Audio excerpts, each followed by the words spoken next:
Welcome, everyone.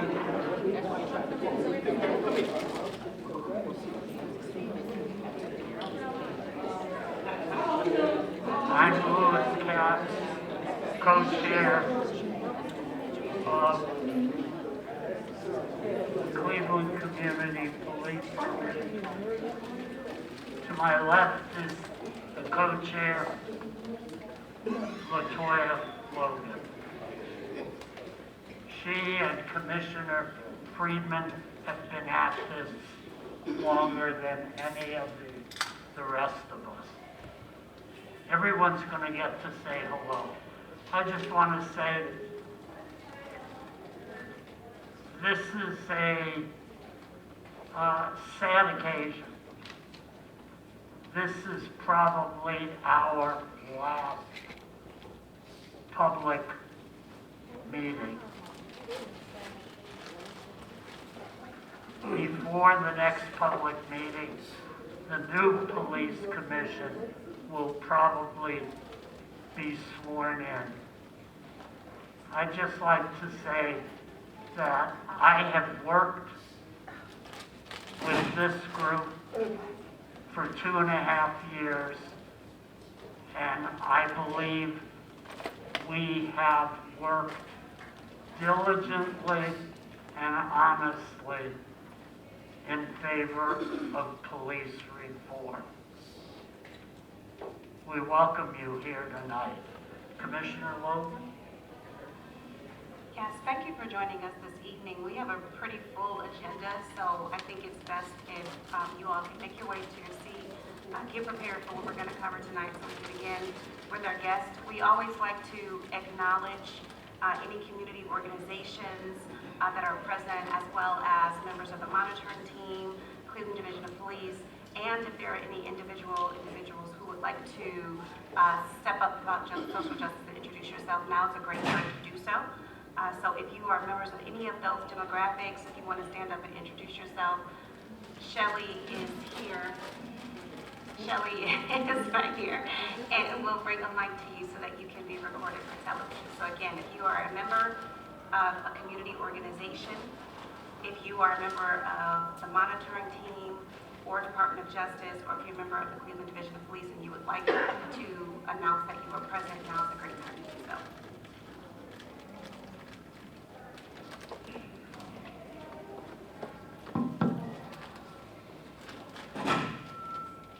Good afternoon.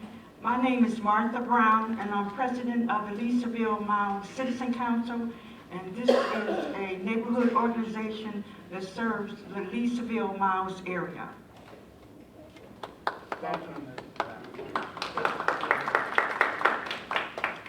I won't get up, but I'm LaShawn Caldwell, and I'm a homeowner in Mount Pleasant. I'm the street club president and also the precinct committee person elected last election for Ward 4U. Thank you.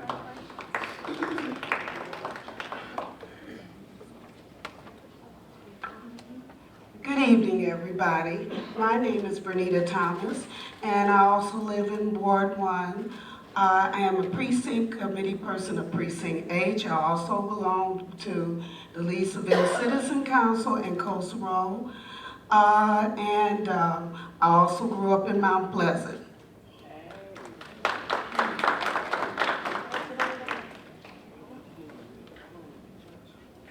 How you doing? My name is Robin Green. I'm in Ward 4, and I'm the precinct committee person for N.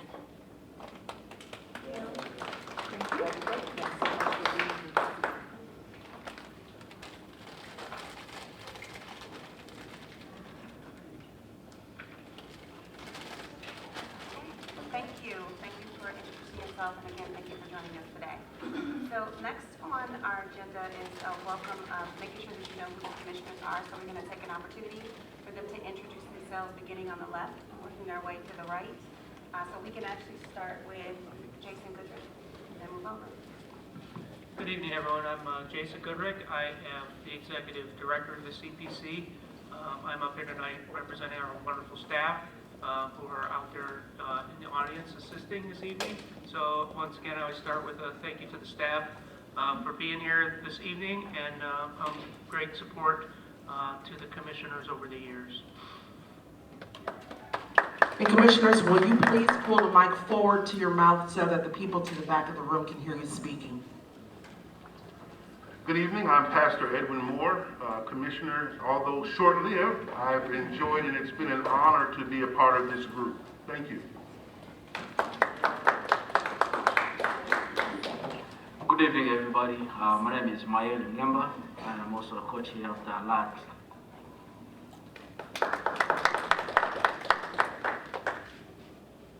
Gordon Friedman, as Luke Katz indicated, Latoya Logan and I were probably have longevity as it relates to being on the commission.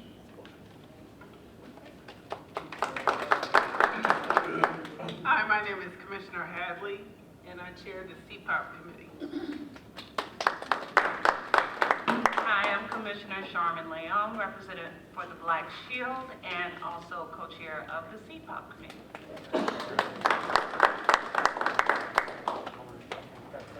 Yes, okay, thank you. So we're gonna move right into our next agenda item, which is certificates of appreciation to CPC. Okay, we're gonna, the presenters are still not in attendance, so we can move to the next agenda item. Okay, so Cleveland Police Monitoring Team update. Alicia Harfway is here. Is there anyone else?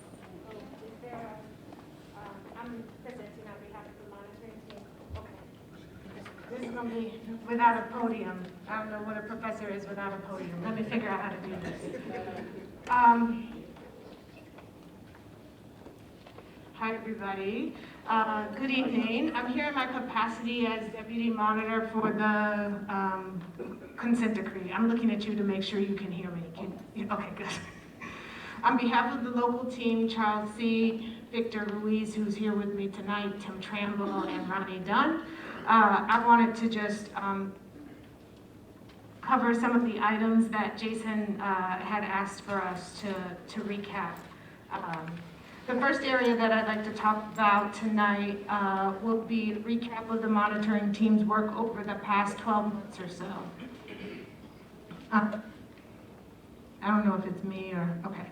The monitoring team has been working on evaluating CDP's incorporation of key policies and training reforms that were created during the early stages of the consent decree implementation process. In addition to the routine monitoring, this is weird for my back to be to you. Do you mind? Okay, thank you.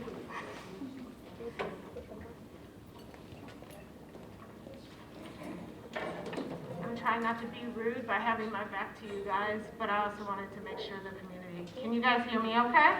Yeah. All right, I'm going to start again with the first area. So the first area that I'll talk about will serve as a recap of the monitoring team's work over the past 12 months or so.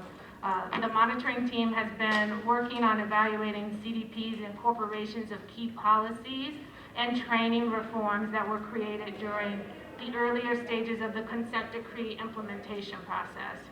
In addition to the routine monitoring, observations, and technical assistance that we have done with CDP and continue to do throughout the implementation process, the team has conducted a few assessments over the last 12 months.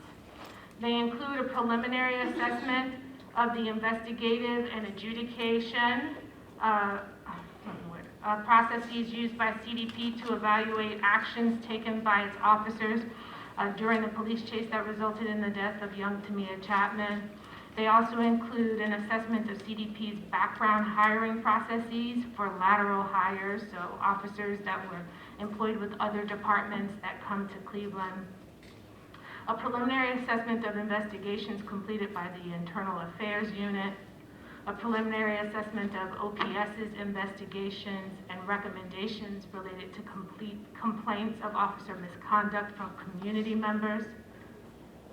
An assessment of CDP's compliance with paragraph 179, which relates to the qualifications and selections of IA investigators, and the division's handling of allegations of probationary officer misconduct.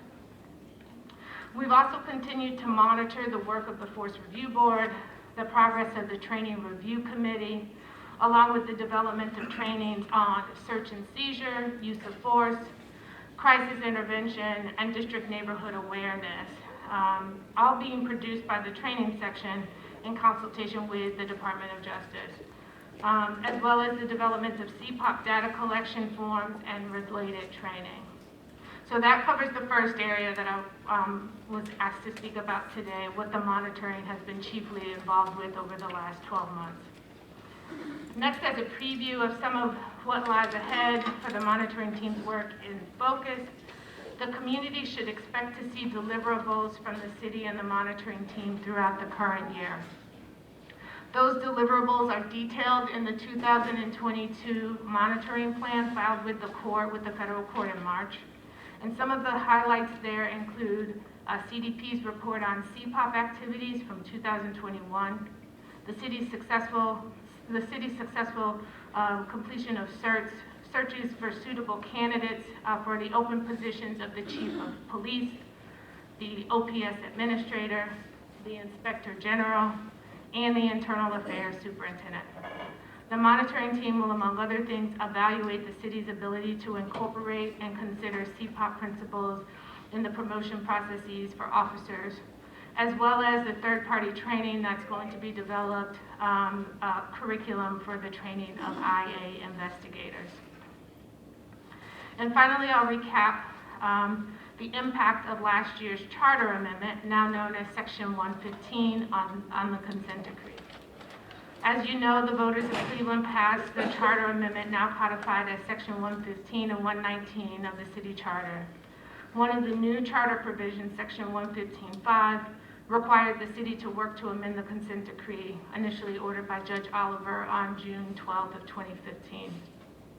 City law under the new administration worked with lawyers representing the United States to review the consent decree and assess how best to ensure that the necessary revisions could be presented to the court.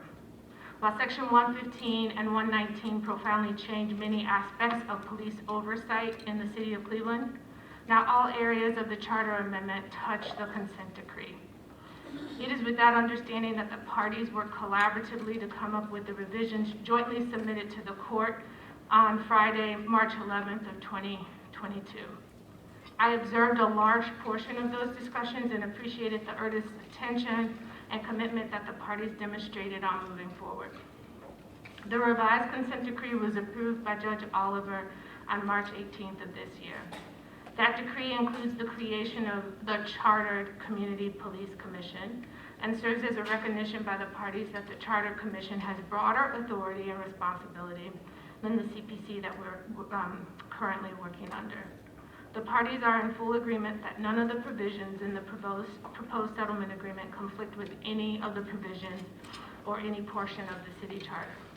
Of course, the revisions mandated by Section 115 bring an end to the role of the CPC as created by the consent decree in 2015.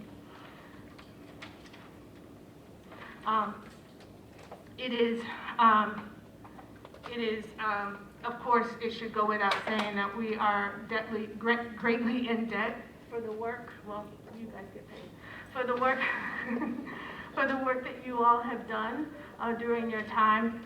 Please allow me to say that it's been my distinct pleasure to work with each iteration of this commission. I know some of you I haven't had the pleasure of knowing or getting to work with, but this commission has been earnestly at work since 2015, and our city owes you a great debt of gratitude. Judge Solomon Oliver wanted me to share the following message with you. Though I'm out of town and unable to be there with you in person tonight, please know that as the judge assigned to ensure the full and effective implementation of the consent decree, I am grateful for the invaluable work the Community Police Commission has done in helping to achieve the important goals of the decree.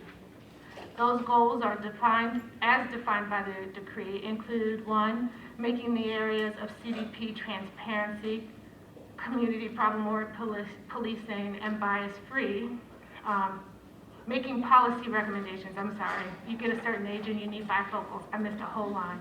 Let me say that again. Those goals as defined by the decree include: 1, making policy recommendations to the Chief of Police, the Mayor, and City Council in the areas of CDP transparency, community police-oriented policing and bias-free policing. 2, working with Cleveland's many diverse communities to ensure that those recommendations reflect the values and priorities of Clevelanders. And 3, reporting to the entire Cleveland community on the police reform process. Judge Oliver went on to say that the work of the consent decree has been indelibly enhanced by the volunteer efforts of the consent decree created CPC. Thank you for your commitment, service, and sacrifice to our community. I hope you guys could hear me. Lou, I'll give you my written remarks later. Thank you. That concludes my report out.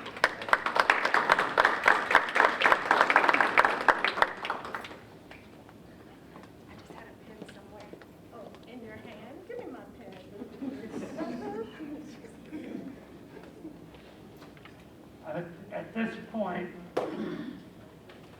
we're scheduled to have a presentation on the CPOP, Community Policing Plan Status Update. Representatives from the division will speak on the status of the community and problem-oriented policing and the plan that's come out of that. Good evening. My name is Anthony Houston. I have been a staff member in the Department of Community Relations Department since December 2021. Prior to this department, I worked in the Department of Finance Administration, 5 years on the consent decree in a variety of roles and assignments across departments. To the residents of the city of Cleveland, to Mayor Bibb's Senior Advisor and Director Angela Woodson, to Councilman Jones, Cleveland Department Police Command staff, Executive Officers and Deputy Chief O'Neill, District Commanders, Community Engagement Officers, Commissioners, CPC Executive Director and staff, Community Relations Board, District Representatives, District Community Chairs, Department of Justice, monitoring team members, Victor Rees, Tim Tramble, and Aisha Hardaway. Thank you. As a former director for the Cleveland Empowerment Zone in the Economic Development Department, I advise small minority businesses and startup companies. And at that time, I had a favorite quote. The day that you plant the seed is not the day that you eat the fruit. Let me repeat that. The day that you plant the seed is not the day that you eat the fruit. Since early April, staff from the Community Relations Department, District 5 representatives, 5 district commanders, community engagement officers, and others came together with a singular purpose to address the requirements of the 2022 Cleveland Police Monitoring Team Plan, specifically Road 22, Consent Decree Paragraph 26, entitled Community Engagement District Policing Committees, that reads in full. At least annually, each district policing committee will present in its identified strategies, concerns, and recommendations to the commission. At the same time, an officer who is a member of the district policing committee will present to the commission's CDP assessment on ways to address and barriers to implementing the strategies, concerns, and recommendations of the committee. This small yet significant portion of the plan has been unresolved for over 4 years. Our cross-department collaborations have provided, I think, the pollination necessary in what I believe moving forward for a working group that can provide a consistent law enforcement strategies and engagement initiatives for those officers and community relations folks on the ground to the residents of the city of Cleveland. For purposes of clarity on these presentations, each of the 5 districts that are represented here tonight will be presenting an abbreviated PowerPoint summary of their longer reports. You will question why some of the information is repetitive. There are common elements that flow through all of the districts, but as you know better than I do, each of the districts throughout the neighborhoods of Cleveland are unique. District 2 is unique in its own ways as District 3, 4, and 5. Yet there are common elements that will flow through all of the differences. Each presentation will will include examples of community and police. They will identify and highlight problems that are referenced in the monitoring team plan and describe workable short and long-term recommendations. We welcome questions and public comment during that section on tonight's agenda. First up is District 1, and everybody else will follow in that order. Thank you.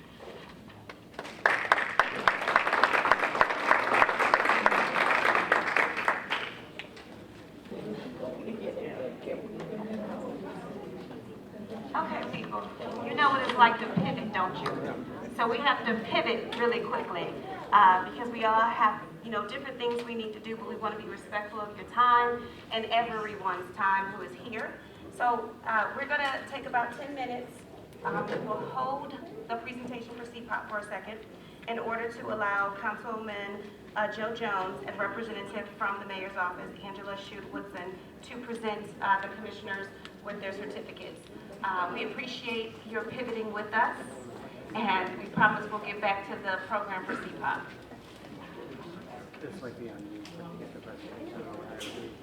So the new commissioners who have come may introduce themselves. Meg Tessa.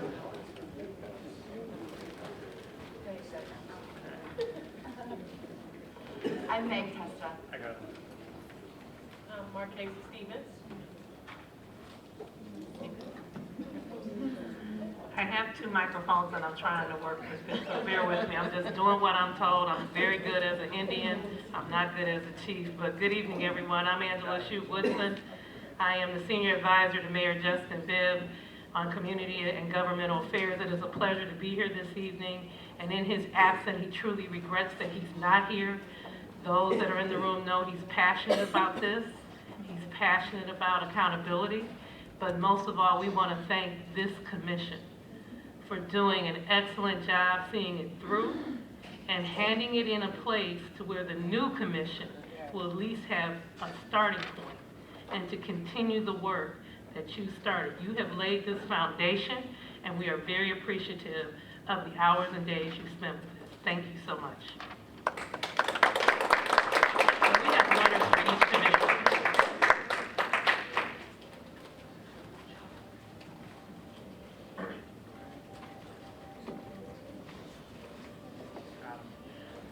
Good evening.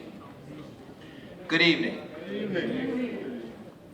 I'm going to follow the lead of Mrs. Woodson and follow instructions as I should. I want to thank the commission. I want to thank the chairman and all the hard work that all of you have done. I had an opportunity to come to a number of the meetings over a space of time. Your work is in-depth. You've done a great job. I'm appreciative of the work that you have done, and I look forward to continuing to work with many of you as the new commission takes its roots. But as Mrs. Woodson said, this commission set the foundation.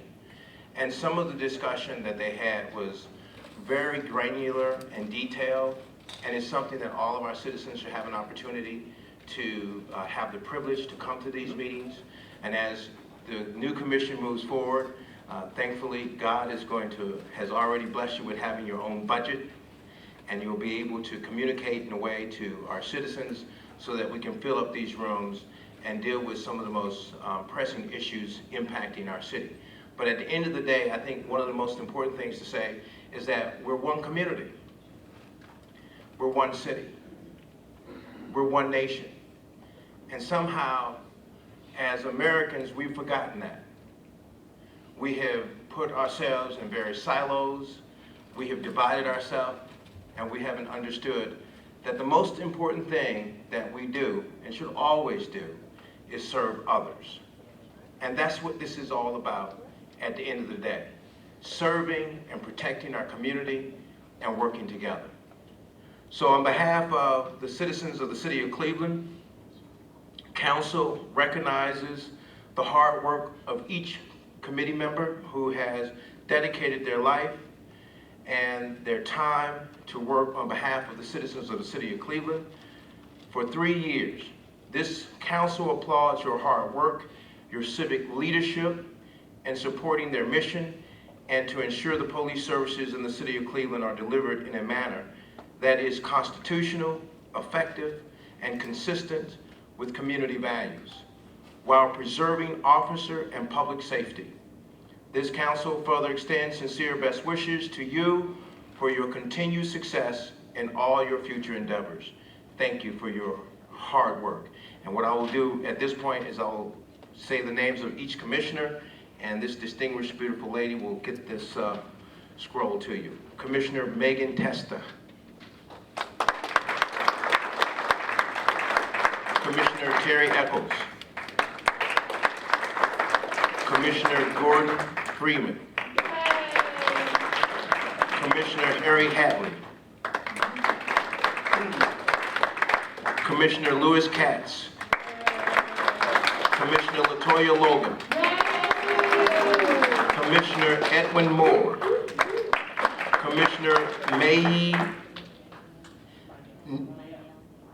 Mael Nigma. I hope I said that right. And I'm sorry, Commissioner Luis Reyes. Marquisa Steffens.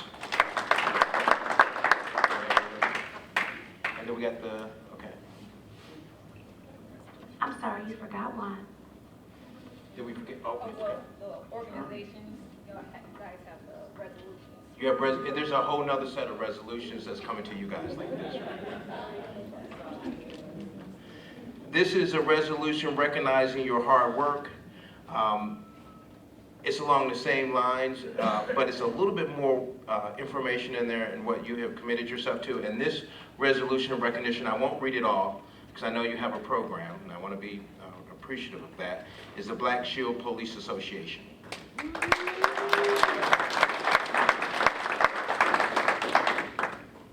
can give me council. Thank you. And this resolution is for the Cleveland Police Patrolmen's Association. And the resolution of recognition to the Fraternal Order of Police Lodge number 8. And with that, you all have a wonderful, great evening. I look forward to working with you all, and thank you so much for your service. May God continue to bless you and shine favor upon your head.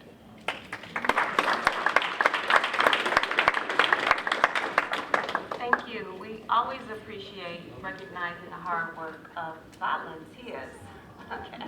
Volunteers, okay, show up and have dedicated because they're impassioned by this work and invested in the community. So we appreciate you sharing a little bit of recognition for what we do. But of course, everything that we've accomplished has been because of the community engagement, community support, community pushing, community challenging, community criticism, and of course, community love for their community. So we appreciate you as well, even though you don't get one of these certificates. So give yourselves a round of applause. So at this time, we will return to our regularly scheduled program. And these wonderful people to my left are going to present on CPOP, beginning with District 1.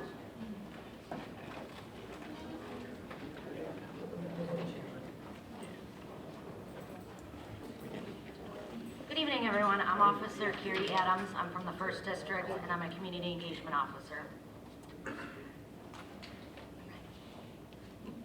The 1st District is the westernmost district encompassing neighborhoods such as Bel Air Puritas, Cadell, Detroit Shoreways, Edgewater, Cam's Corner, and the Cleveland Hopkins International Airport. The current facility was opened in January 1975 and is located at 3895 West 130th. There are currently 105,000 residents that live in the 1st District. The population of immigrants and refugee communities continues to grow. There are currently 150 officers and supervisors that work in the 1st District. 1st District Policing Committee, the chair is Commander Michael Butler, Community Relations Board Representative Tammy Hanna, and Information Coordinator is myself, Kiri Adams. The 1st District Policing Committee meetings take place on the first Thursday of each month at St. Ignatius, located 102nd and Lorraine Avenue. At the peak of COVID pandemic, the meetings were held virtually. Meetings are currently in person, but are working on adding a virtual component to the in-person meetings. Next is a demographics broken down by the different neighborhoods, 8 neighborhoods in the first district.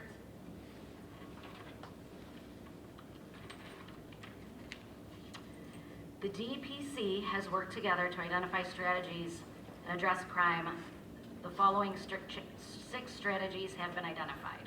Number 1, increase community engagement by utilizing community engagement officers and officers in the patrol section.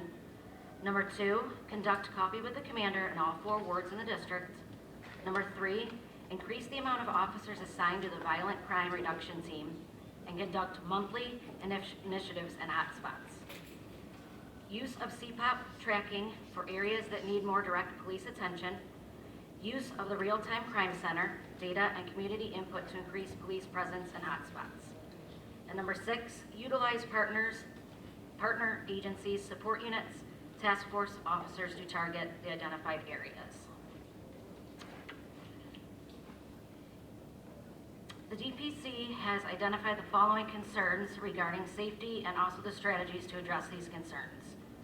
Concerns about safety. Number 1, traffic and parking issues. Number 2, drug crimes and drug overdoses. Number 3, quality of life issues. Strategies to address safety. Team up with the Bureau of Traffic to target locations that have most traffic crashes and calls for service involving parking issues.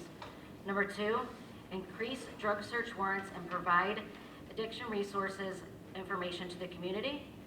Number 3, create sustained partnerships with community members and organizations to create dialogue centered around quality of life and general safety issues. The DPC has identified the following concerns about increasing participation as well as these strategies to increase participation. Concerns. Number 1, virtual meetings presented technological challenges and limited participation. Number 2, citizens who have not been impacted by crime or do not have the time may not participate. Number 3, lack of participation of the youth. Strategies. Number 1, First District will increase advertisement of DPC meetings on social media platforms. Number 2, utilize officers in the patrol section to disseminate information about the DPC meetings during citizen interaction and at community events. Number 3, provide information about the committee meetings, safety meetings, district events to citizens who visit the First District lobby. Partnered with MyCom organization to elicit the participation of youth community members. And then the last slide is the attendance for the community meetings. And from January to July, they were either canceled or virtual, so we don't have the numbers. And that is it. Thank you.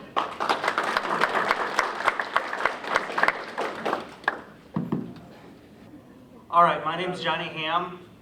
When I was first introduced to this Community Police Commission, I was a sergeant in policy sitting in the back of the room frantically taking notes at all these meetings. Now I'm the captain of basic patrol in the 2nd District, so I'm here to present for the 2nd District. The information you see up on the slide right now is the neighborhoods of the 2nd District: Brooklyn Center, Clark, Fulton, Detroit, Shoreway, Ohio City, Old Brooklyn, which is my neighborhood, Stockyards, and Tremont. The demographics are from the Center for Community Solutions. I know the website, you can't see it at the bottom, but you can look it up online if you want to search for your own community in Cleveland and find out the information about it. Real quick, I put up there population, poverty, and median home incomes. It's a lot of data to take in, but it can give you an idea of what the community is involved with and what they're having to live through. Go ahead. If you actually look it up on the website, this is how the information is presented in a slide. Very simple. It's about 4 pages to go through, but it provides a lot of information about the neighborhood. And that's one of the tools that we use to find out about our communities. Go ahead. Now, the settlement agreement, paragraph 25, deals with safety and crime issues. One of the concerns is that many crimes are the result of group activities or repeat offenders. In these situations and in others, the community involvement really helps us, because if we identify one of the group, that usually leads to the other one, to the other one, to the other one, and then we can get them all. So we focus attention on getting that suspect and related vehicle info out to our patrol officers right away. We have several means of doing that. Because I'm over basic patrol, it comes to me, and then I usually divvy it out to the lieutenants, who then let the officers know at roll call if there's somebody in specific that we're looking for, or any activities that are continuing, especially the violent crime activities. Spontaneous crimes are hard for us to predict and to manage, so the domestic violence that happens out of the blue. There's not much we can do for that. We can just respond and handle it after the fact.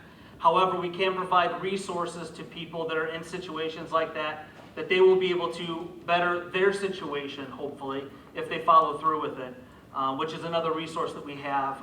And whenever there's a domestic violence, we have paperwork that we hand out.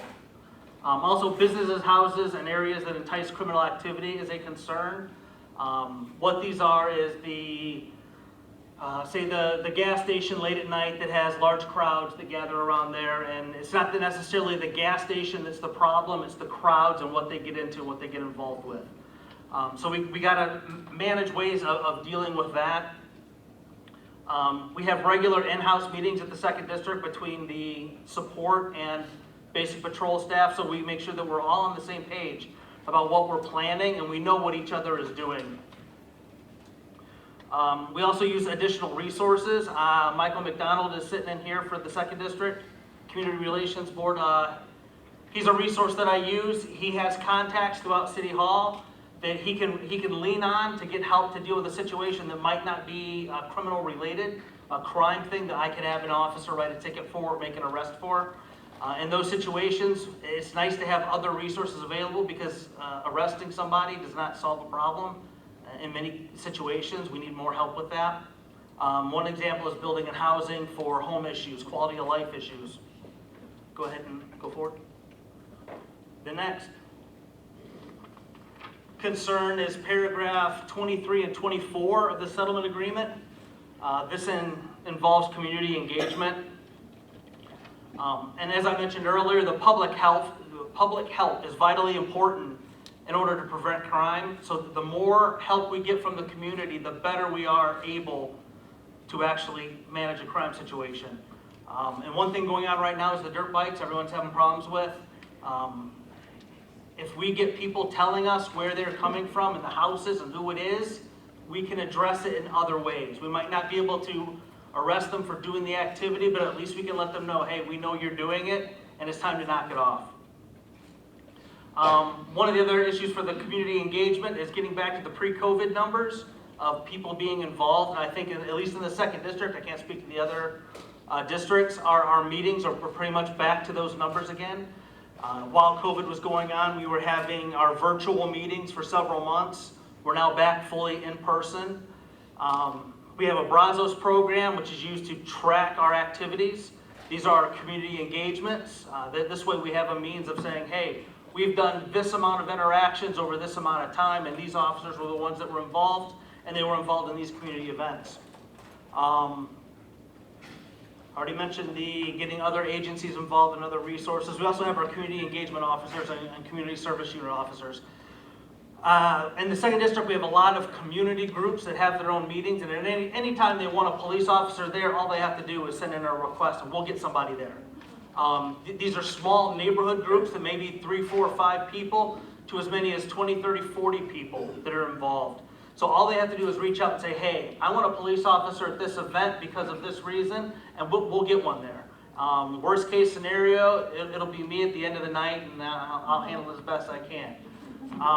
But usually we try to get the CEOs and the community service officers there. And also with the Brazos, our community engagements, and our the tracking software that we use, we've really started to emphasize zone car involvement in community engagements, which is when a zone car interacts with somebody, to not just think about it as I'm going to do a crime report and I'm going to move on to the next thing. It's, you know, there's another problem here. I'm going to do my crime report. I'm going to find out if there's some other service I can provide or recommend in this situation so that it doesn't happen again, or to reduce its severity. Go ahead. And the last one is from the settlement agreement, paragraph 27, specifically about the district committee concerns. And the concerns are always, and you're going to hear this over and over again, is quality of life issues primarily. the vacant homes that are causing problems all over the city, the absentee landlords that are causing us issues. So this again gets back into the additional resources, because we can't always enforce action, criminal action upon these people, but building and housing will be able to. Other entities will be able to. We also offer multiple ways for people to report issues. You can tell an officer if there's a problem with a light out, or a neighbor's house that's not cutting his grass, or some of these other quality of life issues. You can also go to the 311 system out of City Hall. They'll handle it that way. You can also let your council person know, and they will relay that information to whomever it is that needs to know it to address it for you. Whenever anything is done in part of the CPOP plan, it's really important that we have follow-up. So if we find a problem that's not necessarily police related, we will follow up with that person one way or another. Right now we're doing it very well with the community or crisis intervention with our CRT groups that go out. An officer will crisis intervention somebody, which means they take them to the hospital because they're having a mental issue or other problems. And this CRT team will follow up with them later to make sure that they get resources, that they know what they can get, what they can't get, and to prevent this from happening again is the whole idea anyways. And also with our district community concerns is we want to make sure that the community understands that even the minor crimes can severely impact a community, and that this is a holistic effort that between the Division of Police, the City Hall, and all the other divisions within the city, that we're all trying to make Cleveland better. That's it. Now I'm handing off to the officer.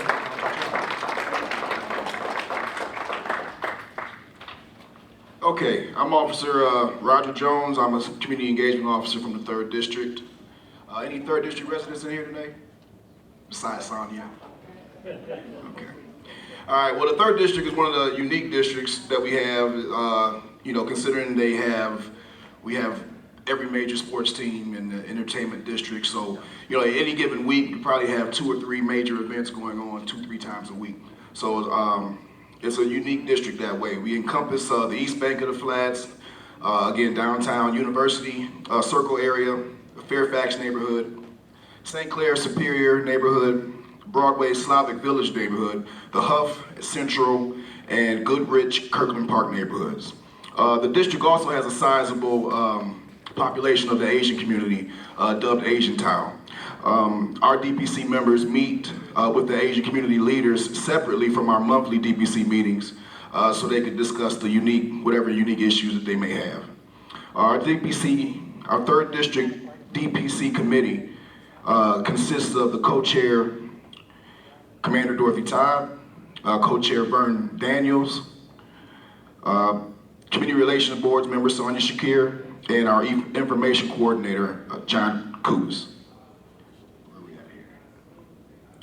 Commander Todd conducts our third District Community Policing meeting each third Tuesday of each month at 6 o'clock in person in the community room at the 3rd District.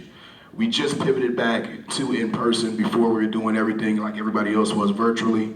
The 3rd District does have the unique ability to do a hybrid meeting, so we have been continuing our WebEx meetings, which is keeping our numbers up so far. You can go to the next one. What we're looking at there is demographics like everyone else. It's kind of hard to see, but most of our population is concentrated over in the Broadway, Slavic Village area, and in the Central area. And we even got it broken down by age in the Broadway and the Central areas. That's where most of our 18-year-olds are living at. You can go to the next one. In all the districts, crime plays a part in the conversation during our DPC meetings. The Part 1 crimes in the 3rd District that have the most significant impact on the communities are burglaries, homicides, felonious assaults, and grand theft of motor vehicle. These charts up here depict some of the statistics surrounding those crimes. Right here, I'm going to discuss some of the strategies that we've implemented to address those crimes. We partnered up with community block clubs. Information is key. If we can't get in touch with the community, we won't know what's going on around us. So we partnered up with those block clubs so we can exchange information in a neutral setting. We do attend monthly ward meetings conducted by the council members, which is another good way for us to exchange information and do face-to-face with the community. We've completed safety walks with the St. Clair Superior Development Corporation, conducted coffee with a cop events in Little Italy, Midtown, downtown locations. And again, the reason behind these public types of meetings is to give the public a chance to, you know, sometimes people don't want to make a report. They don't want to call the police to their house. It gives them a chance to meet us face to face and maybe pull us to the side, give us some info, let us know their problem, and so we can help them out. You can go to the next one. Safety issues. Next, we got identified safety strategies implemented to address the safety concerns. We continue to aggressively address quality of life complaints and follow up with phone calls, emails, and in-person visits with whoever made the complaint. And we also continue to monitor the situation and keep the citizen in the loop. We continue to do the park and walk, community engagement activities at various recreation centers and schools and businesses. We continue to attend monthly ward meetings, as I said before, with the council people to meet stakeholders, log any complaints so we can work together to come up with solutions. Emails are sent out twice weekly, Monday and Friday, by us, the community engagement officers. The emails are sent to the council members or their reps, and that's a way for us to stay in touch. Maybe something happened over the weekend, maybe something came up overnight. That's a way for us to stay in touch and keep that avenue of communication open. We do utilize social media. We have a Facebook page for the 3rd District. Most of our minutes from our 3rd District meeting, everything's posted in that social media format, so that even if you couldn't come, you could log on and see what was going on in the neighborhood and see what you missed. All right. Thank you.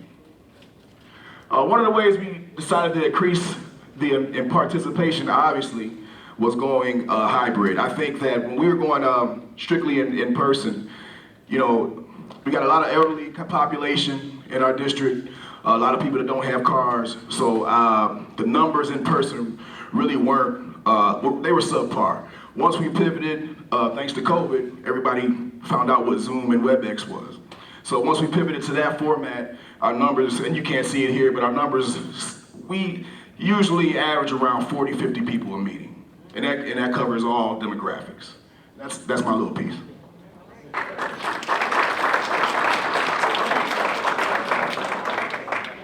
How you doing, guys? I'm Officer Crystal Lewis. I'm from the 4th District. They put me here to keep the party going. I'm second to last. So hang in there with us. I know this is long, but we're doing our best. I'm using my phone because I'm on my phone all the time and it's easier for me to read. All right, the 4th District is approximately 17 square miles. It has 8 neighborhoods, 90,000 residents, and handled over 69,000 calls for service in 2021. It has 183 officers, that's supervisors and patrol, and that leaves us down about 40 officers. I think it's very good for you to understand that we are densely populated and we are very, very busy district. The 4th District DPC is made up of 18 members representing our 8 neighborhoods. And I think we have a couple DPC members here. If you could stand up or wave for me, that would be cool. This is the 4th District. Go ahead and stand up. This committee has been in existence. There you go, thank you so much. There's 2 of them here. This committee has been in existence for decades. The 4th District Community Relations Committee, that's the name that we used to call them. They love that name, but they know that they go under the DPC. The original executive board comprises of only 4 residents a long time ago, but in 2018, we increased that number to 18. This also allowed us to have a broader representation of the community and deliberately seek residents from every neighborhood. The DPC has occasionally held its meeting at the local high schools, and JFK, we held our meetings there, and also John Adams. This helped us include the youth's point of view. The responses to the questions that we are going to go over today were asked directly to the DPC and the JFK students. So I'm going to touch on just a few points, but the rest is given in the report, that huge report that I gave you guys, that I gave him.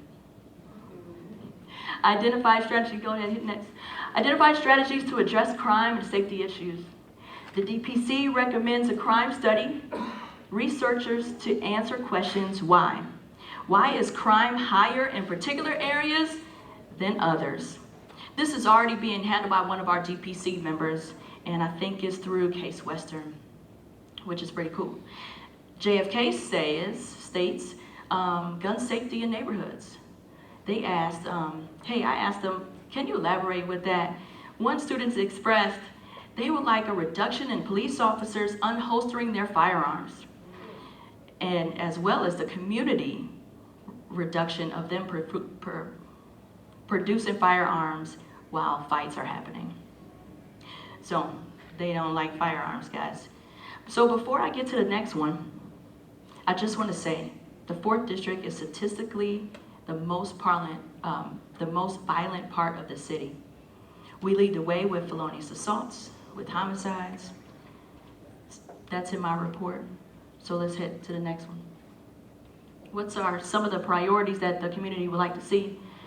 They would like to see quality of life issues, that loud music, that drug activity, the services, the neighbor trouble. John F. Kennedy students, they would like to express the needs for this feeling safety and secure in their neighborhood. They also expressed wanting to see their neighborhood more saturated with the police. I find this slide pretty cool because remember, we're the most violent part of the city, but our citizens would like us to address the loud music and the drug activity. But that's because when you go home, you don't want to deal with that. So I totally understand where you come with that. Next one, please. Concerns or recommendations for policing, tactics, and initiatives. The DPC would like increase in gang enforcement. The gang unit is centralized downtown. My community would like to see a gang unit in our district, every single district. JFK says better social skills for training, social skill training for police officers. Less aggressive, soft and initial approach, right? So let me explain that a little bit. I go around the city and I talk to kids all the time. And so I asked them, hey, if I could provide you with a better community service, better service period overall, what would that look like? If I could go back and tell all the officers, what would that look like? You know what they said? I'll tell you. They said, smile. I can't believe that. That's so, hey, smile some more, okay? That's it. Let's go to the next slide. Barriers, implementing strategies, priorities, and concerns. One of the issues is limited resources from the staff, from the police and the community. So what does that mean? We have some staffage shortages, everybody knows, and our workload is pretty intense right now. And from the community, sometimes volunteerism is a little bit lower, and the community has tons of obligations, like our DPC members are leaders in the community, so they're board members of everything. Another one is communication. We have found that there is no secret that any interference with regular and repeated contact has a negative impact. So take a minute and think about COVID. The last 3 years, it has taken a huge toll in every aspect of everything in the world. And we are no different. I think about the people that I haven't spoke to, the people that I haven't talked, text, whatever, my family, my friends. And I think about that relationship, and it just feels so distant. So how does our community feel? For the sake of time, I'll let you think about that on your own. Now, in with these last 2 points. Education and transparency into all aspects of policing needs to continue and needs to grow. And lastly, the safety needs of the community are greater than the police. And I'll say that one more time so you can hear me. The safety needs of the community are greater than just the police. The social services that are needed in our household, the economic devastation that we have faced are incredible. I mean, look at the food prices and the gas prices. I shop every day for food. And I don't understand why food has gone up like it's doubled. A few years back, I seen a billboard and it said 1 of 5 homes are without food. That billboard was in the 4th district. I don't know if anybody's seen it. And when we walk into those doors of the community we serve, those 90,000 residents, those 69,000 calls for service, you can see the needs of the community are just greater than the police. I work with hundreds of resources, educational institutions, social services, churches, organizations just in the 4th district. And if we can just work together to serve, to educate, to love, to be there for one another, wouldn't that solve some of our communication barriers? Wouldn't that solve the lack of participation? Wouldn't that relieve some of the confusion that we face every day? And I can't believe, like Joe Jones, he said something about working together. I'm like, I'm gonna have to talk to his writer. So the barriers that we face on a day-to-day basis, knowing that we can work together to be better. So think of the impact that we can have if we just work together. Thank you.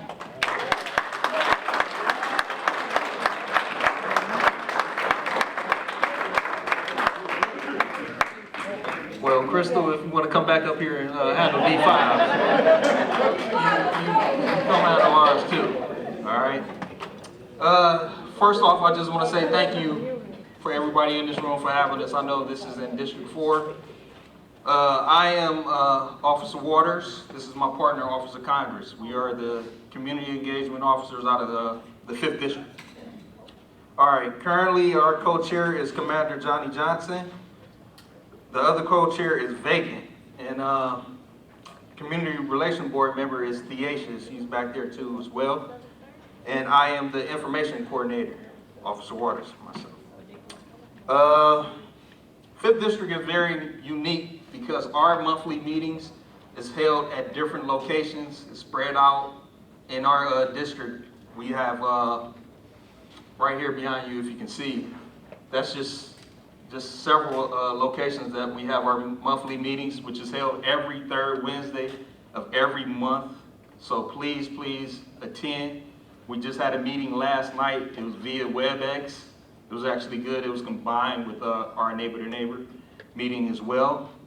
And right now, our district has a total of 119 officers currently working at our district. And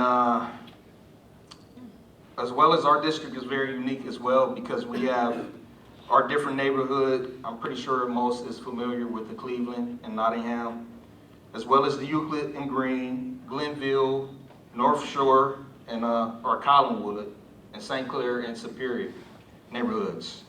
Our council staff, of course, is Ward 7 will be Stephanie House. Ward 8 was Michael Polenzig. Ward 9 is Councilman Conwell, and Ward 10 is Anthony Harrison. Okay, this is our crime slide here. Our Part 1 crimes, our most crime in our district will be GTMBs and homicides.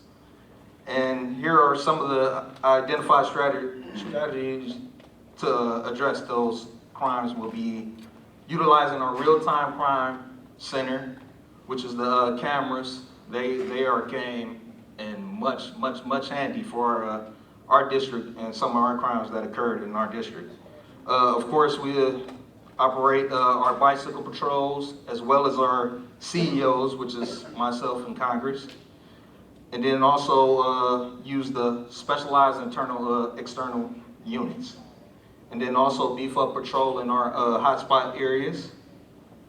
And then the 5th District DPC recommendations to address crime will be the Bureau of Community Relations officers to conduct crime prevention and personal/structured audits. And I can't stress this enough. Every meeting me and Officer Congress go to, We always said, if you see something, you say something. I can't stress it enough. Every meeting I go to, I say those words a million times. It's kind of embedded in my head. I go to bed saying the same thing myself. So please, if you see something, say something. I know this is not my district, but please, please take those words to heart, please. And that's about it. Hello, everyone. Again, I'm Officer Congress. I want to speak about safety. Our safety concerns, vacant property, traffic, and illegal dumping. We've gotten a lot of illegal dumping complaints from community meetings saying they're dumping tires or whatnot, and just trash, big trash bags. The strategy is to address the safety, building housing, deployment, cameras, like my partner said, that's huge. Environmental crimes unit. The cameras and people in the neighborhood who see these illegal dumpings and you know, the traffic problems or whatnot, we're able to nip that in the bud. The DPC recommendations to address safety, traffic engineering, deployment of CDP dirt bikes, and demolition processes. All those vacant houses that we have in the 5th District, you know, they use those to just commit crimes and hang out in, and sometimes it's good to, you know, start anew and take that down. Next slide. Increasing participation. Concerns about increasing participation, name change, transportation. That's pretty key in our district. We have a lot of elderly, and as my partner stated before, we have meetings all over our district, and you know, that comes in for meeting fatigue. You go to one meeting, and then they feel they need to go to another meeting, and go to another meeting, but it's all pretty much the same information, that at least coming from us. And they go to one meeting and just forget about the other meetings. Availability and apathy. Identify strategies to increase participation, increase advertisement. Any way we can, getting out in the community, doing events, social media, things of that nature. Neighborhood walks. DPC recommendations to increase participation, change the name back to the original name. And I think the biggest thing is participation surveys. There are a lot of people in our district, some people, they need a voice, and they may not want to say it out loud or in front of us, or call it in. Sometimes just writing it down and hearing what they have to say, because they may be shy. I think that's huge, and we should really stick to that part.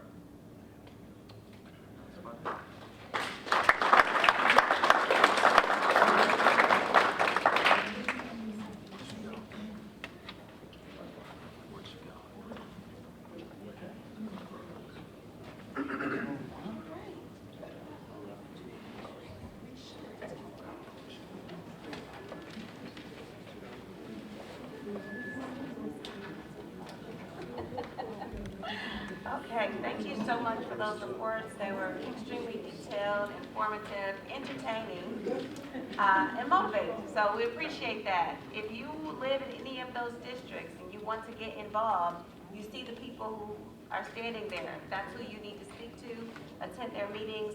The good thing is that so many of the districts are offering meetings in various locations and virtually, because that's important as well. We can't assume that someone has the opportunity or time to get away due to childcare issues or whatever. So we appreciate you all making sure that that is happening. At this time, we are going to open for public comment. What typically happens at this time is our staff members will have a mic for you. So we would greatly appreciate if you would raise your hand, wait until you have a mic so that we can properly record you, Ms. Bickerstaff. I see you. I got you. Thank you. So that we can make sure we get a mic to you. You can ask those questions. Would you like to answer questions if they have questions directly for you? You see how eager they are, right? It's 5 o'clock in the morning, they're ready to go. So please, if you have questions for that, they're gonna answer them to the best of their ability. If you have other questions, we will do as we always do and provide those answers for you at another time via our website. You can always email us as well if you think of a question later or if you are uncertain of how you want to ask that question tonight.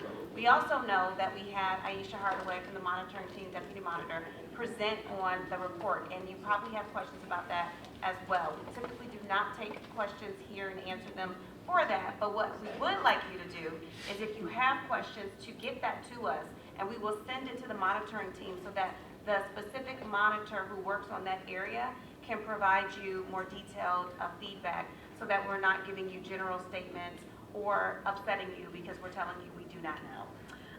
So we will begin the process of open commenting with Ms. Brenda Bickerstaff. That's right, a family member. Table, come get the mic. I would like for her to come to me. Thank you, Ms. Shelley. Well, I didn't do this because my other comrade wasn't here, Ms. Kirkman, Latanya. We are family members that were impacted, unfortunately, by Cleveland Police. We are the writers of the new law that's been implemented, Charter 115, which was issue 124. So I want to introduce us, okay? To the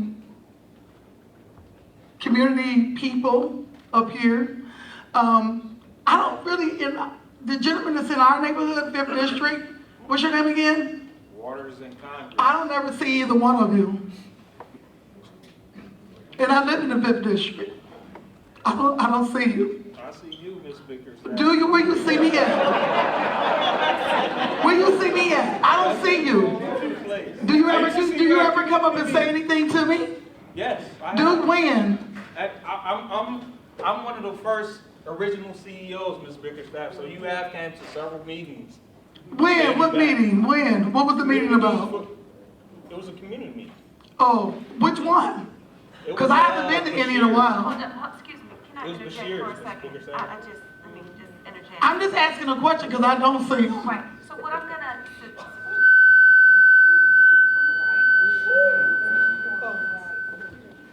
I'm sorry. whew, I'm gonna be deaf by the time this is over. What I want to say is that it's important, like we've been doing this for a long time, for many, many years. There have been many, many meetings, okay? So what we do want you to try to do is be more specific about the content that was delivered. If you have questions about that, because it's going to be hard if we have kind of a back and forth tonight. It's already 7:16, and we do want to be mindful and respectful of every single person who is here. So we would like you to try to target your questions so that they have something to aim at and answering. That would be extremely helpful. But if you would like, if you have a question, we are. Well, my question is, I don't see him in my neighborhood. And Officer Waters and Congress are gonna do better. Pardon me? They're gonna do better. Okay. Okay. Anyone else have questions?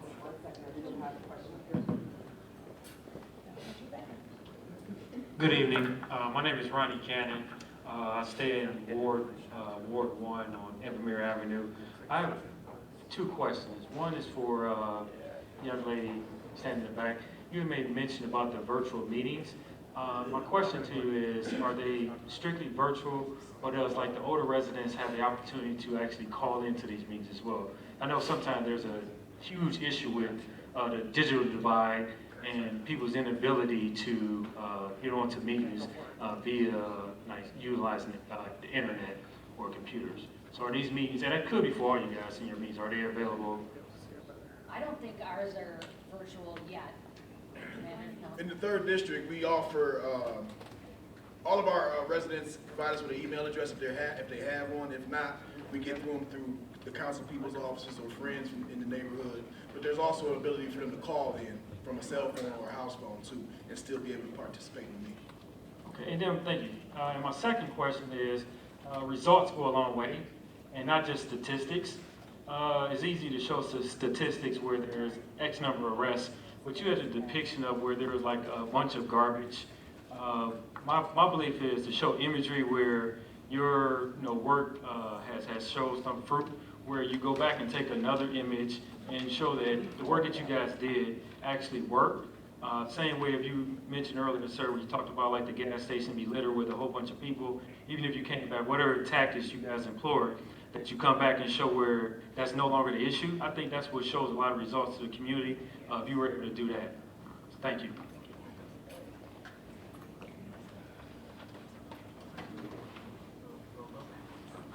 Good evening. My name is Everett Gransbury. I actually live in the 4th District. First, before I say anything, I want to thank you guys for the service that you do to the community. Just like the military, you guys are valuable, so you guys should be congratulated for that.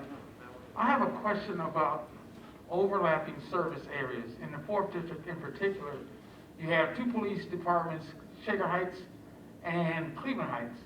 And I'm trying to figure out how that service delivery matches and how you guys communicate, because I've seen instances in my own neighborhood where I've had to report a single crime to both Cleveland Police and Shaker Police, and neither one would respond because they said it's outside their jurisdiction. What is going on with that? I'll answer that. I think it's an opportunity. It's an opportunity for the department. Here in the 4th District, we border all the heights. Shaker Heights, Maple Heights, Warrensville Heights, Garfield Heights, Newburgh Heights. We border everything. So I think it's an opportunity for the division and the other cities to work together a little bit better to make sure we serve the community in the most proper way.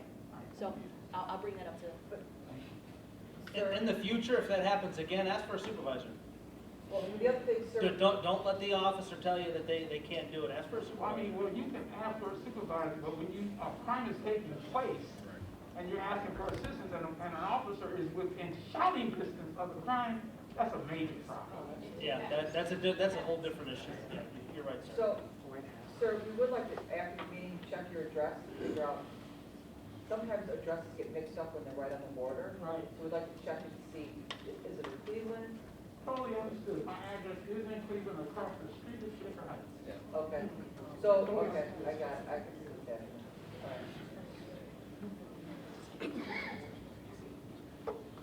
that. Good evening, everyone, again. I would like to encourage, if you live in Ward 1, first of all, attend all your meetings. That would be the one meeting that we would give, which is the community relations meeting that meets, right now they meet on Zoom or WebEx, which is the 4th Wednesday of the month, and that's 7:30 in the, 7 o'clock in the evening. We give a lot of valuable information out, and Commander, he does give a lot of information about a lot of things that are going on in the neighborhood. Also, I'm going to say this. Please attend your street club meetings or block club meetings, because they give information out as far as, you know, what's going on in the neighborhoods, what's going on downtown, maybe with the county, and also, if you like, attend your councilman's meetings. He's got some things going on out there, but please attend all those meetings. You'll find out a lot of good information that you can take with you and possibly use. Thank you.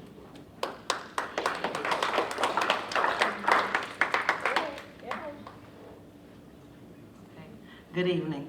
My name is Sharonda Morgan, and I live on 175th. That is Mr. Max. I have been this is gonna be the 3rd summer. It's like I've been calling, it's like I understand the police, it's like they know me by my name, I'm calling. I don't want the corner shut down, but it's like I didn't know what to do, so it's like I called like Columbus trying to get help. Which Joe Jones, they did come down, it was on Facebook, y'all know we all live every day on posting us on the corner. I did go to the meeting, I have been going to our community meetings, which I was there the last time they was talking about what happened from Miles to thing, which was very interesting. But I've been there maybe 9 years. It's like this last 3, it's like I'm on the home, so I can't go anywhere. It's like they told me it was a watering hole. So it's like a watering hole, when you go inside, there's only so many cars, so many people. It's like now that it's warming up, I haven't called because it's like I'm watching everybody ride by. They had a nice officer that was there when I told her on my way, They blocking the sidewalk, they're up on the sidewalk. They're blocking the fire hydrant, you can't even get out. It's like I don't even really know what to do. So it's like the guy, he knows who I am. It's like I don't really know what to do. And I'm not saying I know we have officers on my street, I respected everything. So it's like I called, I tried to get with the commissioner, can you put something in place? Like if they know that you're coming, it's like everybody know the bikes are at the corner, at the gas station, every Sunday. It's just, like I wish that we can do something. It's like when I call, I know they handling crime, people getting killed. But it's like in my mind, if this was Shaker, they would stay right there in that corner. I'm just saying, just stop. Doug, whatever his name is, man, keep the corner clean. Keep his neighbors. So it's like my neighbors, they say, we're afraid. When I call the police, they say the squeaky wheel is me and another neighbor's calling. The other neighbors are saying, they're not gonna do anything. When I went to, he's a nice lady talking. I said, when I passed, saw her coming, y'all passed and saw him right there at the fire hydrant. They right there on the sidewalk. It's like, I just want some help. But it's like, I even with my Joe Jones, he helped me, the councilman I needed, maybe the block party or whatever, I need to do something. But it's like, I own the home and I can't go anywhere. And it was not like this 3 years ago. We had the cops that was on TV, First 48, they would be in there, beautiful neighborhood, quiet. Now it's like, now it's hot. Y'all know it's gonna be 90 tomorrow. I can't even, my quality of life, I had to close my windows, the cars. It's like I just want them to keep going. Just make them just go. I don't know what to do, then it's like, then they get, when I come outside, I'm trying to, it's like somebody need to help. The next morning, garbage all up and down the street. Yes, they do clean it up, but when I leave at 6 in the morning, the street is a mess. So it's like I'm almost thinking, I'm close to Shaker, so it's like I'm thinking I'm scared now. Somebody they shooting last year, remember there was a shooting, now this is the third summer we getting ready to go in again. If the capacity, I'm not sure what the street, as the neighbors, this is our street, they shouldn't take our street over, and they're taking the street over. So it's like, that's all, if I can help, whatever I need to do. I got the best looking yard on the street for the morning, but it's like, I can't even work in my yard. The dirt bikes, they're on my, so, thank you. After the meeting, I'll get your information, okay? And I would like to the virtual, just like I have been called. My name is Sheila Harris, and I stay on 177th, not far from where she lived with Mr. Max. But I need to know, what are you guys going to do about these dirt bikes? It's like they're taking over. I'm afraid to ride next to them. I see police go past them. I mean, what is your policy on these dirt bikes, these motorcycles? I mean, I understand the motorcycles, but these dirt bikes are taking over, and the spin-outs. These spin-outs, what are you guys gonna do about these spin-outs? Like, every weekend, they meet up at Harvard Lee Shopping Plaza, and they do these spin-outs. And it's like I'm sure out of all these spin-outs, like somebody can come by and see or stop them, or their presence could be there so they can stop these spin-outs. I had an incident up at Harvard Lee Shopping Plaza. It was an incident where a person said that my husband and I attacked her. And I said, if you pull the camera, and it's my husband's ex-girlfriend, so she made up this story. And I said, if you pull the camera, you'll see exactly what happened. The cameras don't even work. Not one camera up at Harvard Lee Shopping Plaza worked. I'm confused. Why don't you have any cameras up there? That would, I think, would help out a lot to see the spin-outs, to see people getting robbed. It would it would help, but not one camera working. I mean, what are you guys gonna do about that? Like, we need help in our community. We are at our wit's end. Like, these guys are taking over, especially Mr. Max, the Epic nightclub, all of that's right there together. They're taking over, and these guys riding up and down these streets, It's taken over. What do? I mean, we just let them take it? Can the police be present? I mean, we need help. We need help.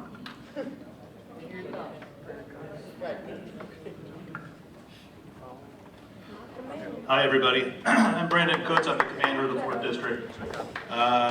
So we hear you with the chargers and the spin-outs and the dirt bikes. We're trying to work with the owners of the Lee Harbor Plaza about putting more cameras on their property. The Division of Police is coming up with a plan to try to deal with these, but it is a challenge, right? It's very difficult to chase these folks. They're not complying with us. They're not pulling over, and we're not going to be chasing cars through the neighborhood because that's more dangerous than just about anything else that we do. But we understand there's a concern. We are putting a plan together. All the plans dealing with that are very resource heavy, so it does take a lot of effort on our behalf, but it is being worked on. We had Highway Patrol out here about 2 weeks ago.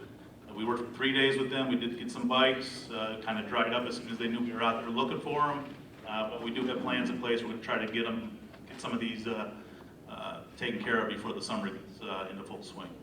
All right, and if you want to hear more about it, come to my monthly meeting. We usually talk about it at the monthly meeting, okay? And I'll give you my contact information. Thanks.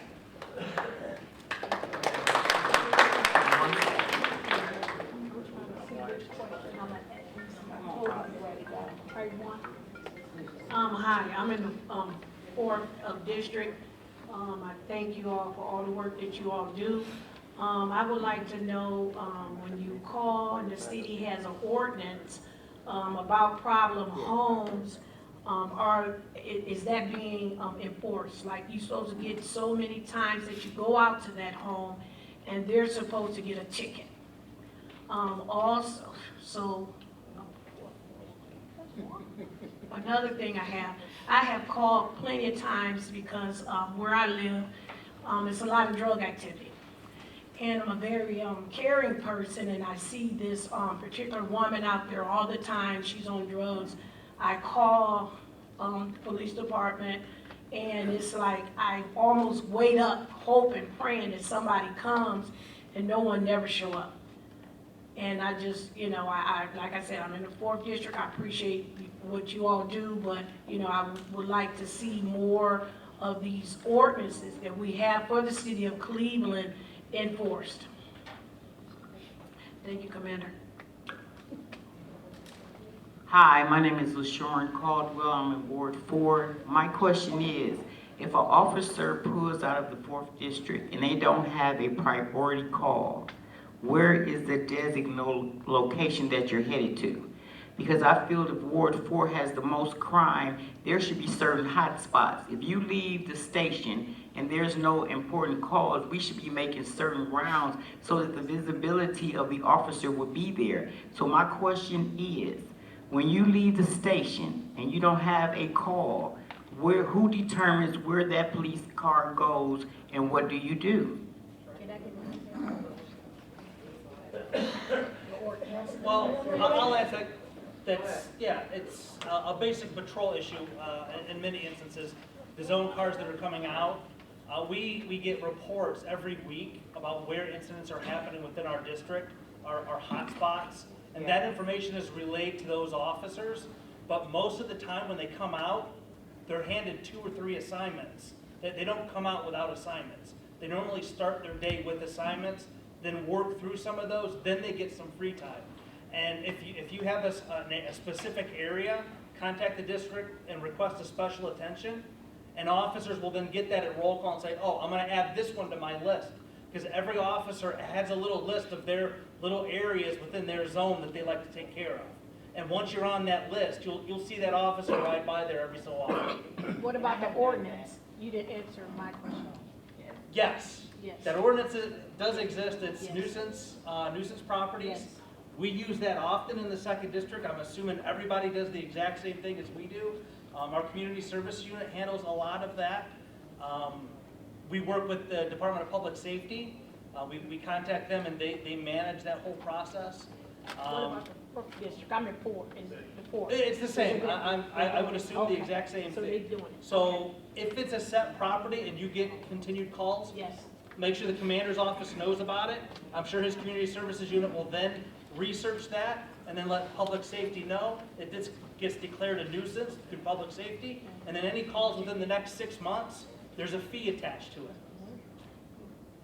An additional fee to any criminal charges that are filed. Let me say that.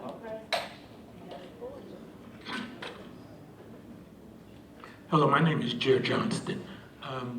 I live on Benwood.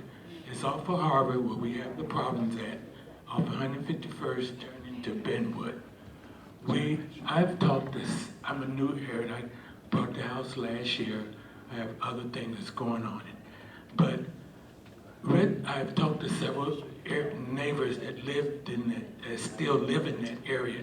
As you come off 150, excuse me ma'am, as you come off 151st onto Benwood, they said it was a guardrail there.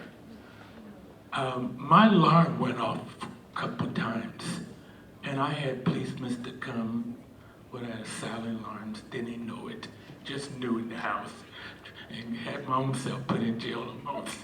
But make a long story short, the problem that it is, right there as you come off 151st, around that curve to Benwood, I'm the second house as you come around the curve.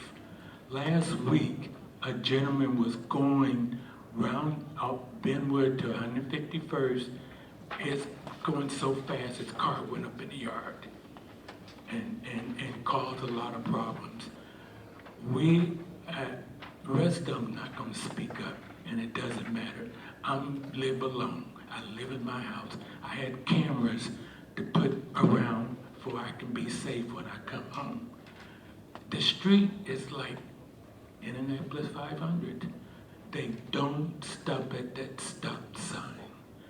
They don't, and they fly around that corner, and it's a mess. It's a mess. I would like to know, but in your time of process and working, something can be done about that? I don't know why they took the guardrail, and it's not important. And what's important now, the problem is getting outrageous.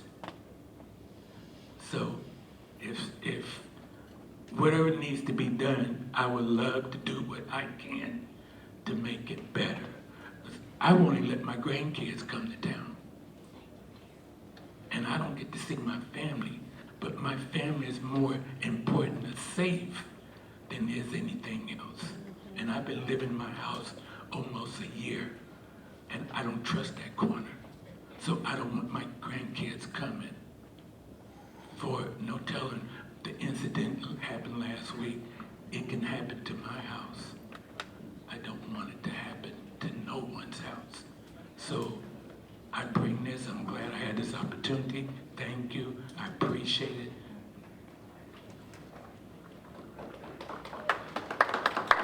Sir, real quick, let your council person know about that. Shelley. They can sometimes push to get those guardrails. It's happened several times that I know of in the 2nd district and the 1st district, where the council people have been really good at getting the right person involved to get that taken care of, especially if one was there before. Okay. Thank you. Commissioner Logan, there are 2 more questions. I understand, they're gonna have to wait. It's 7:30, we wanna be respectful again of everyone's time, and I know that we could probably be here for forever if we continue. So we are gonna end public comment for now. We are gonna thank the officers for their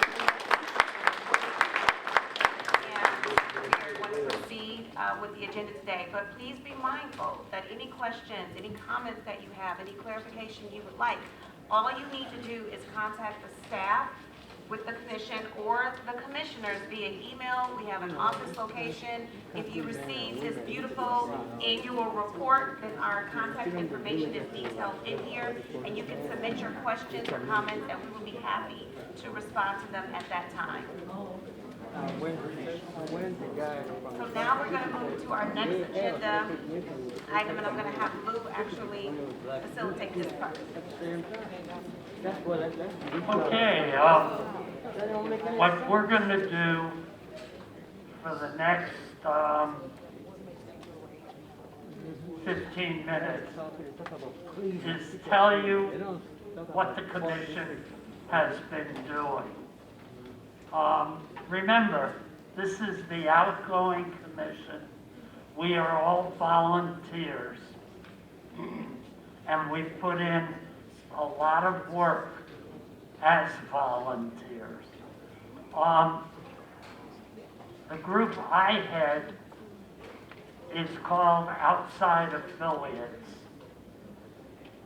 How effective and how constitutional the Cleveland Division of Police is also depends upon how much assistance they receive from the 9 private police departments operating within the city and operating under memorandum of understanding with the city. Over a year ago,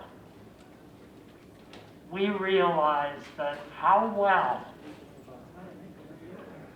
the consent decree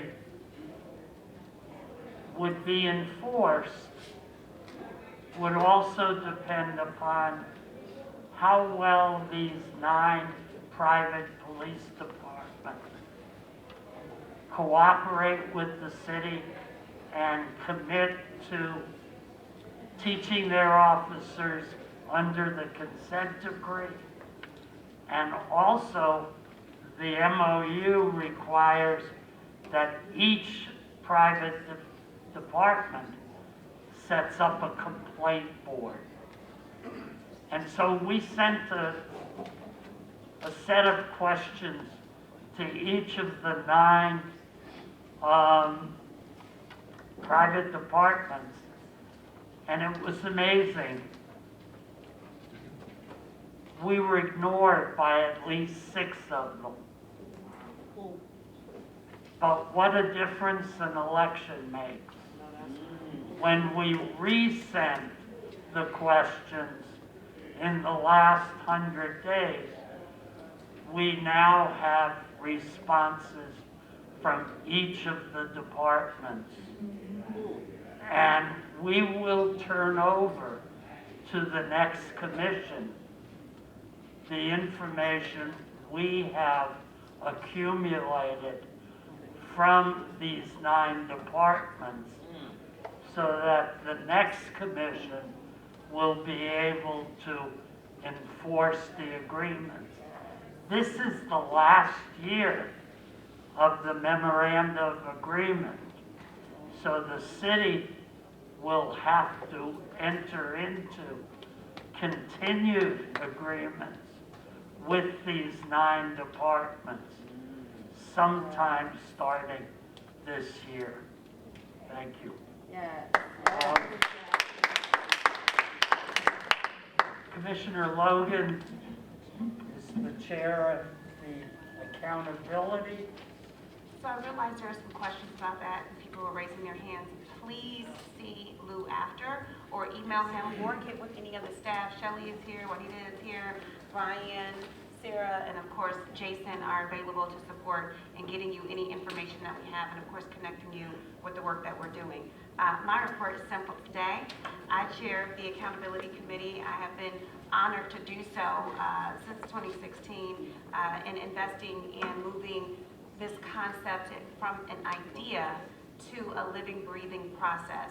While I am saddened to leave something I love, I believe that it's in good hands because we have community members who truly are vested in this process to continue it.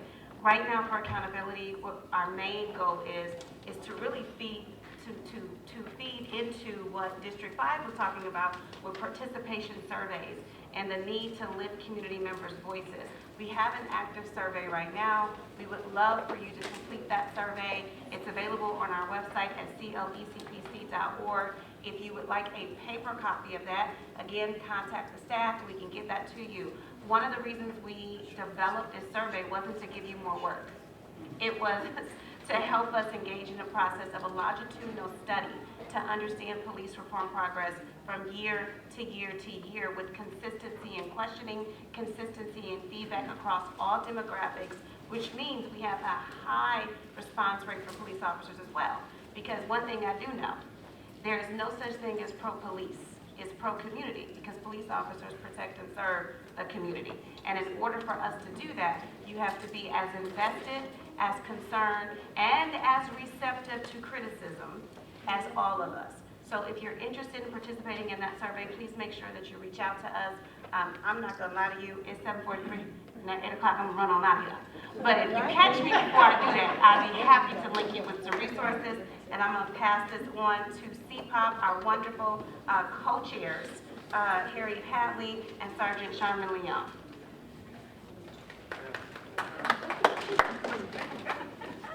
Good evening, I'm Sherman Leon, and thank you all so much. It's a pleasure to serve.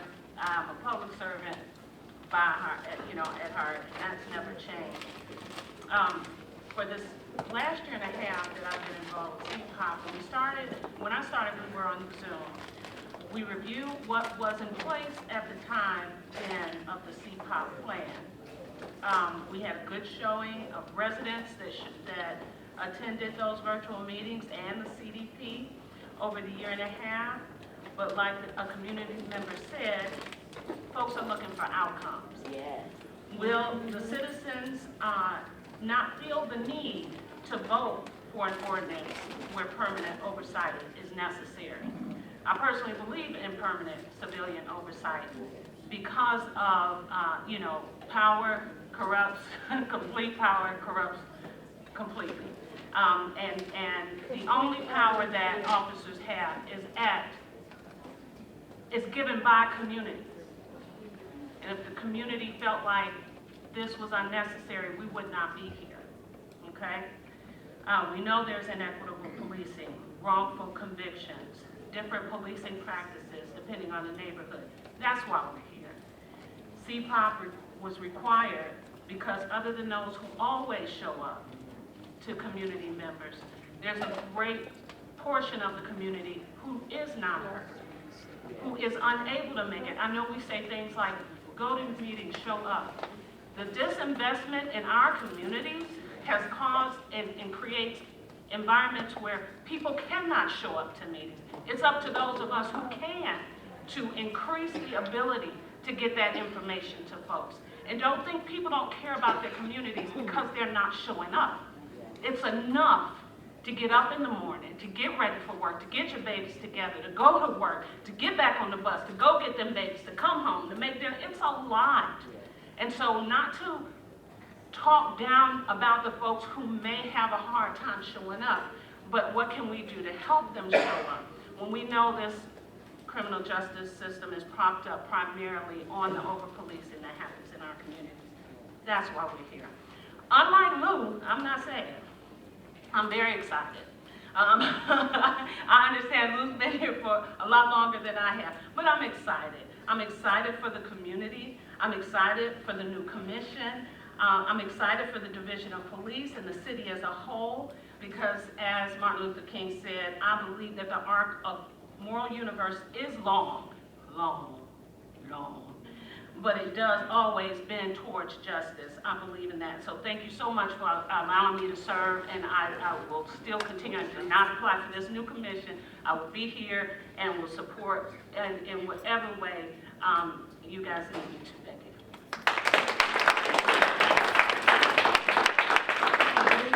Well, I just want to start off by saying thank you for joining our commission.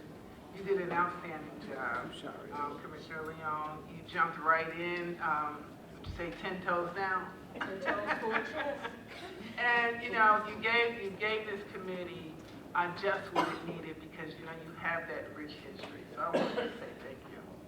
I also want to say thank you to the community and the families that were strong enough and courageous enough to get up and fight for something that they truly believed in, because guess what? You showed the country that you could make a change. So I applaud each and every one of you. Also, I was honored to have this position. Very honored. There was times that it was very arduous and very hard for all of us to be on this committee and this commission. But we all kept fighting, we all kept working together. not fighting each other, but we sat down and we talked to the police and we tried to find common ground. Aisha, I want to say thank you so much for all the hard work that you've done, even with the CPOP committee. I really appreciate you, and I appreciate all the other commissioners, and most of all, the staff that tirelessly worked with us. Shelley, I think you're the hardest working woman in Cleveland. And you know what? I just thank you for your commitment to Cleveland, you know, and what you do for the citizens of Cleveland. So with that, I like Sharm, I did not apply for this commission, so I'm going to say goodbye. I'm very happy, I'm very excited, because I see what good things are going to happen in this community. Because one thing I know for sure, that the families are going to be right there making sure it's right. So I thank you so much, and I bid farewell.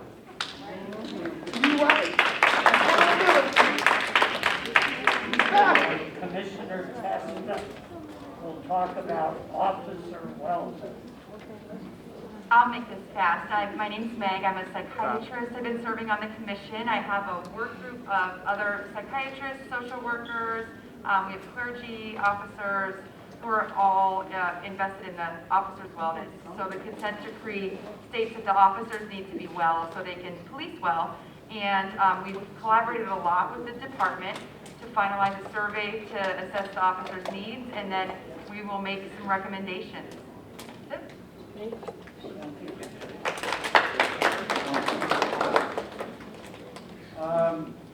Gordon Freeman. Thank you. When Latoya and I came on the police commission, it was just after President Trump was elected president, and when we were sworn in, it kind of looked grim. It was grim, by the way. But as the co-chairman or the chairman of the search and seizure work group, we were able to accomplish several important things. And we engaged with the city of Cleveland in a dialogue with the police department, the city of Cleveland, regarding approximately 5 GPOs, general policy orders, regarding search and seizure, stop and frisk, Miranda rights, and other somewhat esoteric legalese areas which really affect everyday individuals on the street, in their cars, and in their homes, dealing primarily with the Fourth Amendment, the right to privacy. And though we didn't achieve all of our aims with the city, they did hear us to a certain extent, and I'm very proud of the dialogue that our work group had with the city and with the debate that we had with them.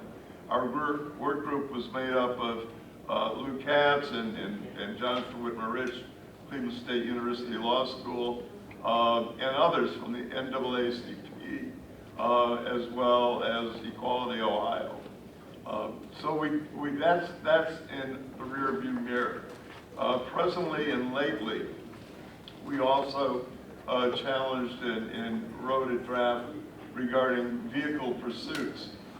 Certainly, in light of the tragic death of Tamia Chapman, what the city's policy was regarding vehicle pursuits was raised significantly in the public eye.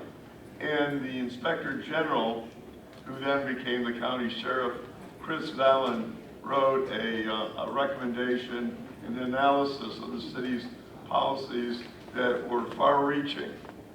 We have not heard from the city regarding their response to those recommendations. Excuse me, I'm losing my voice. Finally, lately, we were challenging the new use of police technology and surveillance in the city regarding the use of facial recognition, shot spots, and the like, and the use of drones. We drafted a 48-page white paper that we submitted to the city recommending direction that the city should consider, and using the City of Oakland's analysis of dealing with surveillance and the parameters. We were not against the use of technology in police work. If it makes it better, that's terrific, as long as it doesn't trample on the rights of individuals.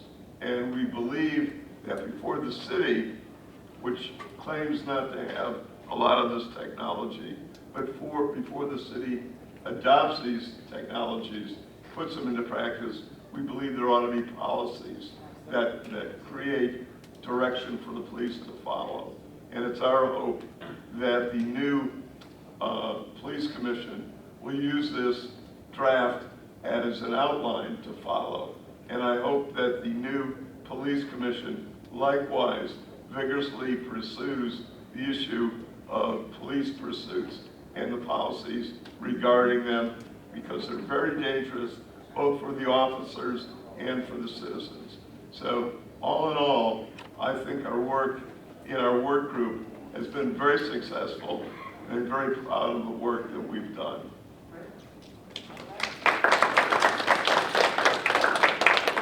You know, as we end our tenure on the commission, it's been one of the greatest professional experiences of my life to work towards police reform.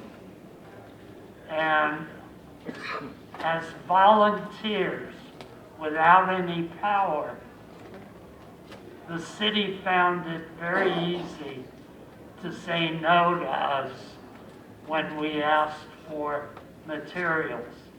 And I think one of the proudest things for me, and I hope for my fellow commissioners, is that without power, we managed to outrage people in the division, people in the monitor's office, a judge in the federal court, and I think for a group of volunteers, we really got a lot done. And I think the city has made a tremendous decision in going forward with a commission that will have power, that has subpoena power, and that will have the opportunity to have the final say on discipline. Cleveland can serve as an example to the rest of the country at this point, and let's hope we get it right. Thank you.